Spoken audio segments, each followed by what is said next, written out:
ஒரு மனிதனுக்கு இருக்கின்ற நம்பிக்கைகளில் மிகப்பெரிய நம்பிக்கையை தருவது தெய்வ நம்பிக்கை தான்.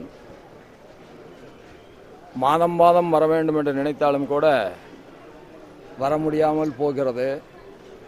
இன்றைக்கு குரு பூர்ணிமா நாளில், அதுவும் குரு நாளில் வியாழக்கிழமையில் குருமார்களை சந்தித்து ஆசி பெறுவதற்கும் ஆண்டாளுடைய அருளை பெறுவதற்கும் ரங்கமன்னாருடைய அருளை பெறுவதற்குமான ஒரு வாய்ப்பாக இது அமைந்திருக்கிறது. இதில் ஸ்ரீவில்லிபுத்தூர் இறைவனை தரிசித்ததில் நான் உண்மையிலேயே மனமகிழ் கொள்கின்றேன். திருச்செந்தூர் முருகனுக்கு மிக அற்புதமாக மகா கும்பாபிஷேகம் நடைபெற்றிருக்கிறது. அது தமிழகம் முழுவதும் இருக்கிற எல்லா முருக பக்தர்களுக்கும் ஒரு பேரானந்தத்தை தந்திருக்கிறது. இன்னும் சொல்ல வேண்டும் என்று சொன்னால், எந்த கும்பாபிஷேகத்திற்கும் இல்லாத ஒரு சிறப்பு, கடவுளே இல்லை என்று சொன்னவர்கள் கூட இந்த கும்பாபிஷேகத்தை கண்டு கடவுள் நம்பிக்கையுடையவர்களே ஆடி போயிருக்கிறார்கள் என்று சொல்கின்ற அளவிற்கு அவர்களுக்கும் கடவுள் நம்பிக்கை வந்திருப்பது உண்மையிலேயே முருகனுடைய அருள் என்றே நான் கருதுகிறேன்.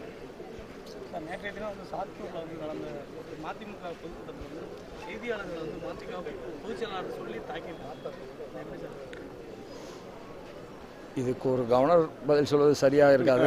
தலைவர் நயினார் இருக்கிறார், நீங்கள் ஒரு இடத்துல கேளுங்க. எதுவாக இருந்தாலும் ஒன்றே ஒன்று மட்டும் சொல்கிறேன்.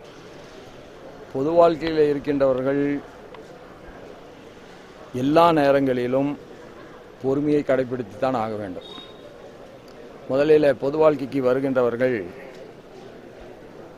அந்த பொறுமையை படிப்படியாக அதிகரித்து கொள்ளத்தான் வேண்டும். அண்ணன் வைகோ அவர்கள் அப்படி உணர்ச்சி வசப்பட்டார்கள் என்பது எனக்கே ஆச்சரியமாக இருக்காது. செய்திகளை உடனுக்குடனும் துல்லியமாகவும் தெரிந்து கொள்ள சப்ஸ்கிரைப் பண்ணுங்க.